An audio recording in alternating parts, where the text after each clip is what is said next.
Podcast.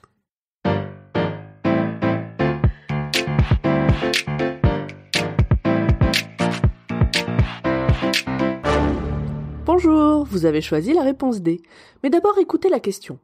Aujourd'hui, sur la thématique Histoire, je veux savoir si l'épave du Titanic a réellement été découverte en 1985.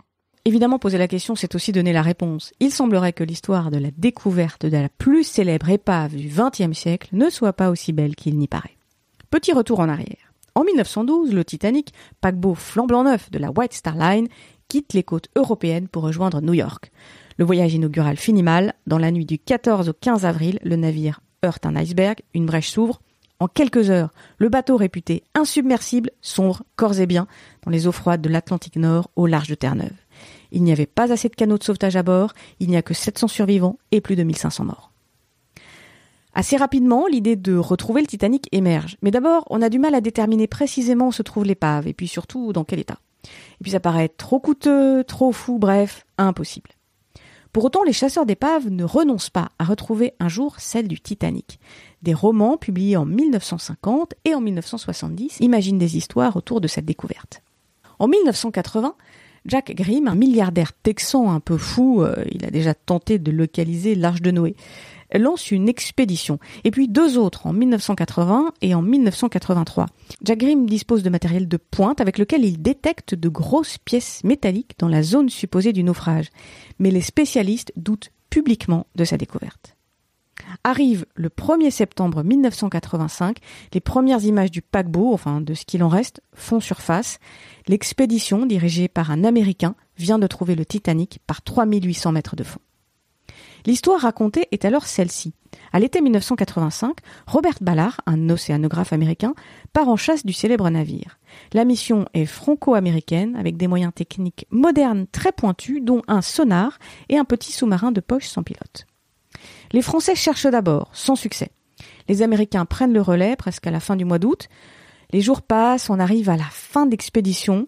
Et puis, dans la nuit du 31 août au 1er septembre, soudain, sur l'écran de contrôle apparaît l'image caractéristique d'une chaudière à charbon. Le doute n'est plus permis, le Titanic vient d'être retrouvé. À bord, c'est l'explosion de joie, puis la tristesse. Le pavillon des chantiers navals du Titanic est hissé. L'équipage se recueille à 2h20, l'heure du naufrage, en hommage aux disparus. La réalité est un petit peu différente et elle ne sera révélée qu'en 2008. D'abord, Robert Ballard travaillait pour l'armée américaine, laquelle cherchait 2 sous-marins nucléaires coulés dans le secteur.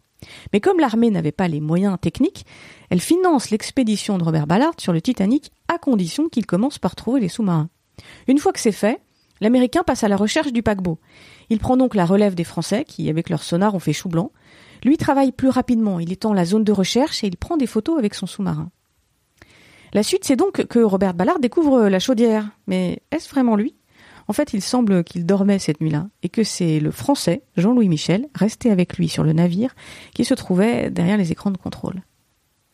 Et puis, en fait, la position du Titanic, elle était connue par l'armée américaine depuis 1977. Des opérations secrètes cette année-là avaient permis de découvrir l'épave d'un navire coupé en deux. Il ne faisait guère de doute qu'il s'agissait du célèbre paquebot. Et que Ballard, en fait, était au courant. En 1985, il a donc cherché pendant des semaines la position d'un navire qu'il connaissait déjà. Pire, il semble même que le milliardaire texan Jack Grimm avait bien lui aussi découvert l'épave lors de ses expéditions. Il avait détecté une grosse masse métallique. Grimm est en fait passé à 2 km de l'épave. En 1981, il avait pris une photo de ce qu'il croyait être une hélice ou une chaudière du Titanic. Consulté, un spécialiste lui aurait répondu que non, il s'agissait d'un rocher. On ne sait pas si le spécialiste en question s'appelait Robert Ballard, tout comme on ne sait pas s'il y aurait eu assez de place pour Jack sur la planche. Mais ce qu'on sait, c'est que le Texan a revendiqué toute sa vie la découverte du Titanic, y compris devant les tribunaux. Pas de chance, l'homme qui avait aussi cherché le monstre du Loch Ness et le Yeti n'a jamais réussi à apporter la preuve de sa découverte. Bravo, c'était la bonne réponse. Pour aller plus loin sur ce sujet, retrouvez les sources en description. La réponse D est un podcast du label Podcut. Vous pouvez nous soutenir via Patreon ou échanger directement avec les membres du label sur Discord. Toutes les informations sont à retrouver dans les détails de l'épisode. À demain pour une nouvelle question sur la thématique jeu.